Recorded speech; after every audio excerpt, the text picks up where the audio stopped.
जोधपुर की लोकसभा सीट यकीनन hot seat बन गई है। ऐसे में यहां से वर्तमान सांसद और केंद्रीय मंत्री गजेंद्र सिंह शेखावत क्या कहते हैं, लोकसभा चुनाव की तैयारियों में वो किस तरीके से जुटे हुए हैं और इस बार का टारगेट क्या कुछ रखा हुआ है। इस दौरान खास बात यह भी रही कि वो कौन सी उपलब्धियां जिनके दम पर सांसद को लगता है कि वो 2014 के परिणाम को दोहरा सकते हैं। उनसे एक्सक्लूसिव बातचीत के हमारे सहयोगी राजीव गौड़ ने, जरा सुनिए सांसद गजेंद्र सिंह शेखावत क्या कुछ कहते हैं। 4.5 साल का जो उनका अब तक का कार्यक्रम है सर, लबोलबाब जो है जो के लिए आपने काफी एसएमएस की बात करें एज एमपी रिपोर्ट कार्ड क्या देंगे आप?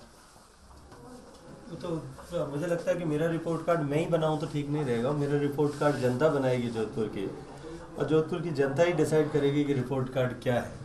और खुद का सर्टिफिकेशन खुद करना तो ठीक नहीं है। नहीं, फिर भी ऐसी कौन कौन सी बड़ी चुनौतियां थी, चाहे एयरपोर्ट वाला विस्तार की जो कोशिश थी और भी बड़ी, उनको लेकर किस तरह की कोशिश आपकी रही? जोधपुर एयरपोर्ट के विस्तार के लिए जो 2 चरण में काम करना तय हुआ था, उसका प्रथम चरण लगभग पूरा हो गया, जनवरी के माह में पूरा हो जाएगा, और दूसरे चरण के लिए उसके बाद में काम शुरू होगा। जहाँ तक जोधपुर का विषय है, जोधपुर के रेलवे स्टेशन का अपग्रेडेशन, उसकी क्लीनलीनेस के डीएचओ काम हुआ है। उसके अतिरिक्त जोधपुर में जिस तरह से नेशनल हाईवेज जोधपुर के रिंग रोड का शिलान्यास जो है वो 5 तारीख को माननीय गडकरी जी खुद आकर के जोधपुर में करने वाले हैं, जो जोधपुर के लिए एक बहुत बड़ा विषय था।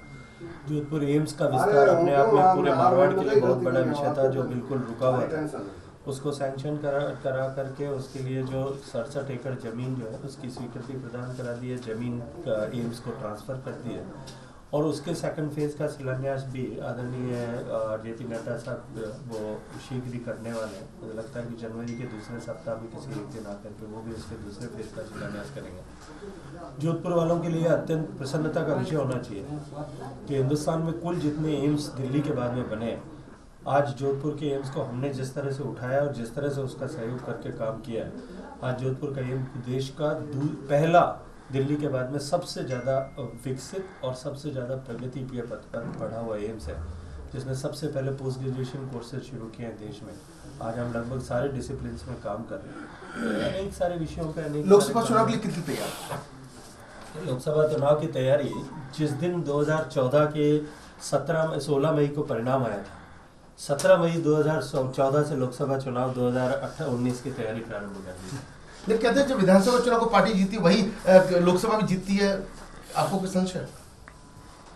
मुझे पूरा विश्वास है कि भारतीय जनता पार्टी राजस्थान में अपना इतिहास लोकसभा के चुनाव में पुनः दोहराएगी। तो आप देख सकते हैं कि ये जो कॉन्फिडेंस है, ये जो काम करने का तरीका आप देख पा रहे हैं कि एक एक व्यक्ति को सुनना, और सबसे बड़ी बात है इस 4.5 साल जो एम्स है, काजरी है या फिर एयरपोर्ट है, उनको विस्तार को लेकर कोशिश की है वो सबके सामने है। और अब उम्मीद की जाती है कि जिस तरीके से कहा है कि भारतीय जनता पार्टी लोकसभा चुनाव के लिए पूरी तरह से तैयार है और जीत की पार्टी की देखने वाली बात होगी कि चुनाव परिणाम क्या होते हैं। सहयोगी भवानी सिंह गहलोत के साथ Rajeev Gaur, first India news, Jodhpur. यानी कहा जा सकता है कि जोधपुर एक हॉट सीट यहां पर बनी हुई है, जिस पर दोनों ही पार्टियों की नजरें टिकी हुई है। लेकिन एक और सीट बीकानेर, वहां से सांसद क्या कुछ कहते हैं और अपनी जीत के लिए